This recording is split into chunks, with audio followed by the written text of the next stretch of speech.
এই ভিডিওটা আগে দেখেন।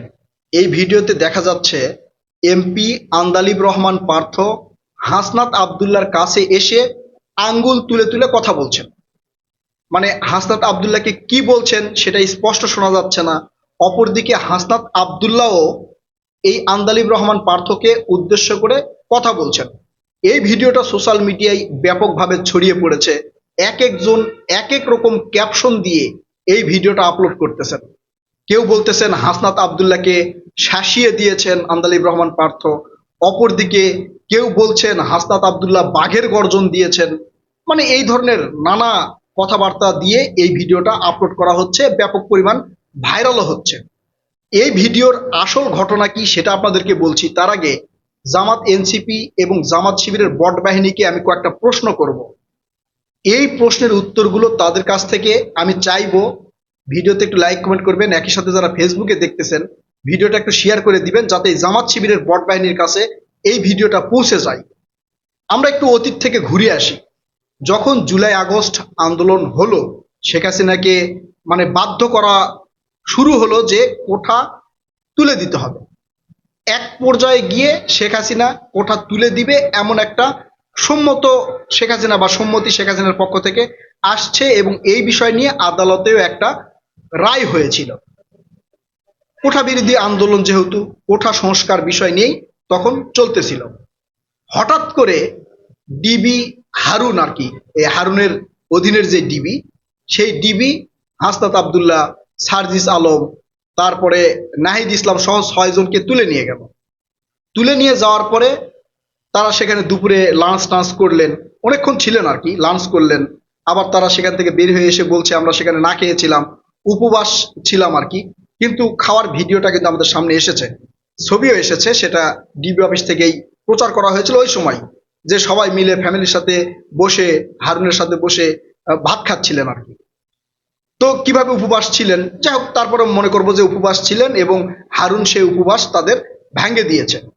এরপরে তারা কি করলেন, একটা বিবৃতি দিলেন। কি বিবৃতি? যে আমরা কোঠা বিরোধী আন্দোলনে এতদিন পর্যন্ত শরিক ছিলাম, কোঠা বিরোধী আন্দোলন করেছিলাম, আমরা সকল ছাত্রদেরকে বলছি আর আন্দোলন করার দরকার নেই, মাননীয় প্রধানমন্ত্রী আমাদের দাবি মেনে নিয়েছে এবং পর্যায়ক্রমে এটা সামনে আরো হবে, অগ্রসর হবে, কোঠা থাকবে না। আমরা কি করলাম, আন্দোলন তুলে নিলাম।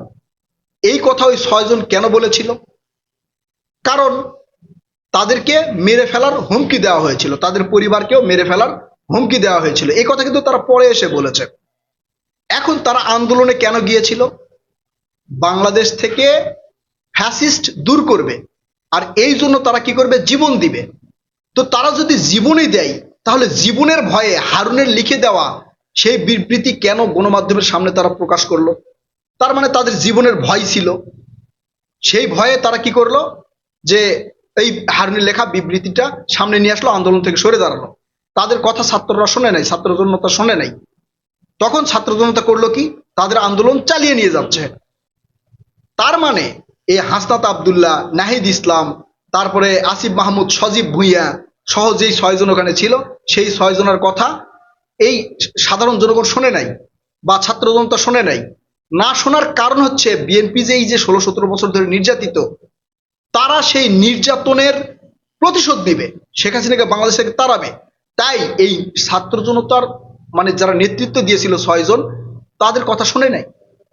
তার মানে নাহিদ ইসলাম এবং এই সার্জিস আলম, হাসনাত আবদুল্লাহ সহ যে 6 জন ডিবি অফিসে গিয়েছে, সেই দিন থেকেই এই ছাত্রদের আন্দোলন মানে বন্ধ হয়ে গেছে। এটা আমি বলবো, বন্ধ হয়ে গেছে। ওদের যদি আমরা মনে করি তাদের নেতৃত্বে আন্দোলন তৈরি হয়েছিল, তাহলে তারা যেহেতু বলেছে আমরা আন্দোলন থেকে সরে গিয়েছি, তার মানে কি, তারা আন্দোলন থেকে সরে গেছে, ছাত্ররা সরে গেছে।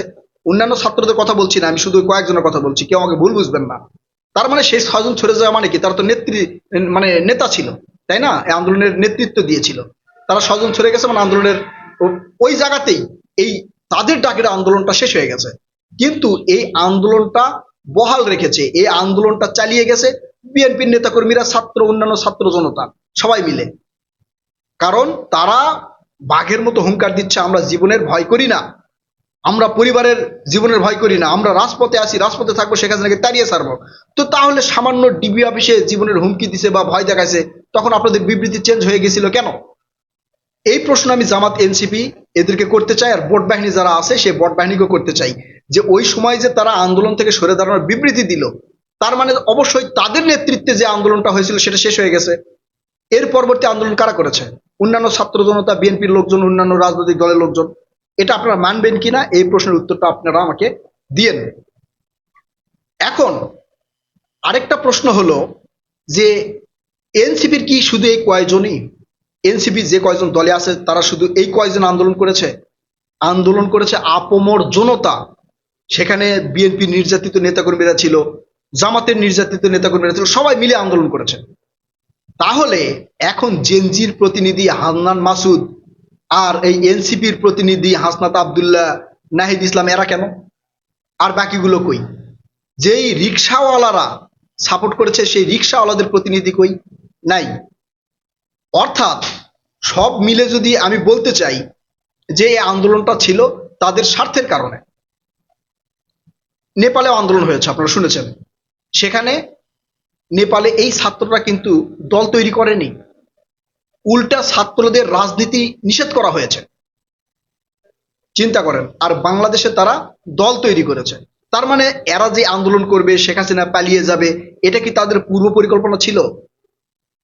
তাহলে ডিবি অফিসে গিয়ে তারা যে তাদের মানে মুসলেকা দিল যে আমরা আন্দোলনে থাকবো না, এসে আবার আন্দোলনে যোগ দিয়েছে, আবার আন্দোলন করেছে, কারণ তারা দেখেছে যে আমরা আন্দোলন থেকে সরে গেলে কি হবে। আপামর ছাত্র জনতা বা অন্যান্য রাজনৈতিক দলের নেতারা সবাই তো আন্দোলন করতেছে, এই সময় যদি আমি সরে যাই তাহলে তো আমি বেইমান হয়ে যাব। বিধায় তারা এসে আবারও যোগ দিছে। তাদের কথা যখন শোনে নাই তখন বুঝতে পারছে ও আমাদের কথা তো শুনতেছে না, তাই একটা নাটক বানাতে হবে। কি বানাতে হবে? যে আমাদেরকে জীবনের হুমকি দিয়েছে। জীবনের হুমকি দিয়েছে, ওই জায়গায় আপনি বাঘের মতো গর্জন দিবেন যে আমরা মরে যাব, তারপরে এই বিবৃতি দিব না, কারণ আপনারা তো জীবন দেওয়ার জন্যই রাস্তায় নেমেছেন। কথা সঠিক কিনা আপনারা এই উত্তর দিবেন। এখন এদের পিছনে যে উদ্দেশ্য ছিল সেই উদ্দেশ্য কিন্তু সফল হয়েছে। সংসদে গিয়ে কি কথা বলার দরকার ছিল? এই যে আন্তর্জাতিক বিশ্বে যে একটা যুদ্ধ চলতেছে, এই যুদ্ধে কিভাবে বাংলাদেশের জ্বালানি সংকট থেকে মানে পার হওয়া যাবে, এই সংকটটা মোকাবেলা করা যাবে, এটা নিয়ে আলোচনা করার কথা ছিল। দুই একজন এমপি এই বিষয়ে কথা বললেও বাকিরা ওই যে কি জুলাই সনদ আর ওই যে গণভোট, জুলাই সনদ আর গণভোট, বিএনপি কথা মানছে না, বিএনপি বেইমানি করতেছে, বিএনপি এই করতেছে, বিএনপি সেই করতেছে। আরে ভাই, দেশের সাধারণ জনগণের জন্য আপনাদের সংসদে বসানো হয়েছে। যদি জুলাই সনদ বাস্তবায়ন হয় তাহলে কি কি হবে, কি কি হবে সেটা কিন্তু আমরা জানি। সেই বিষয়টা পরে বলবো, 6 মাস সময় আছে। কিন্তু এখন যে সংকট, সেই সংকট নিয়ে আপনারা কেন কথা বলতেছেন না? আর ওখানে গিয়ে ওই যে একজন আরেকজনের মানে সংসদ অধিবেশন শেষ, একজন আরেকজনের কাছে যা বক্তব্য দিচ্ছে আর এগুলো হচ্ছে ভাইরাল।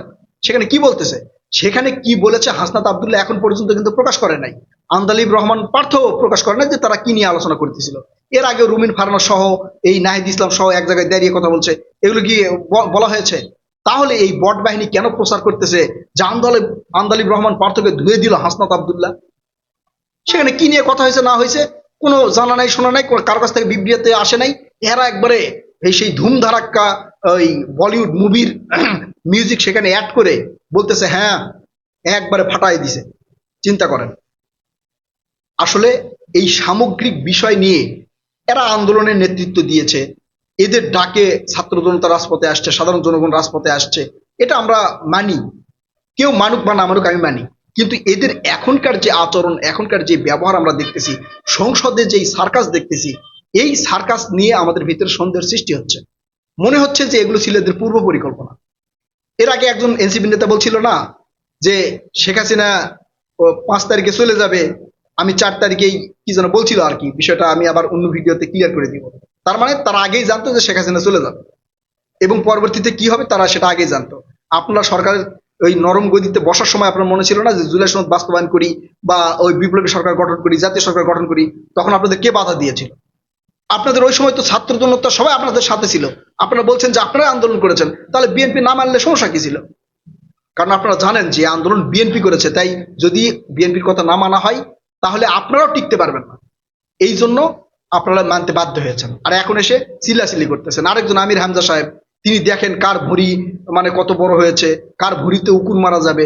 মানে সংসদটা কিরে ভাই, একটা সার্কাসের জায়গায় পরিণত হয়েছে। কয়েকজন ছাড়া, এই যে তারেক রহমান স্যার আর কয়েকজন ছাড়া বাকি কথাগুলো অতীতে কি বলছে, বর্তমানে কি বলছে, কে কেঁদে কেঁদে বলছে যে কে আবার ওই যে মানে সংবিধান নিয়ে কথা বলছিল, মানে ওই অতীতের কথা আর বর্তমানের কথা নিয়ে তারা শুরু করছে কামড়া ক্যাম্পি। সাধারণ জনগণের বর্তমানে কি অবস্থা সেটা নিয়ে কোনো কথাবার্তা নাই। প্রিয় কলিজার ভাই বোনেরা, আপনারা এই সামগ্রিক বিষয় নিয়ে একটু কমেন্ট করে জানান তো আসলে কি চলতেছে, এদের উদ্দেশ্য কি ছিল। আপনারা আপনাদের মতামত কমেন্ট করে জানাবেন। কথা হবে নতুন কোনো ভিডিওতে। ততক্ষণ পর্যন্ত ভালো থাকবেন ইনশাআল্লাহ। আল্লাহ হাফেজ।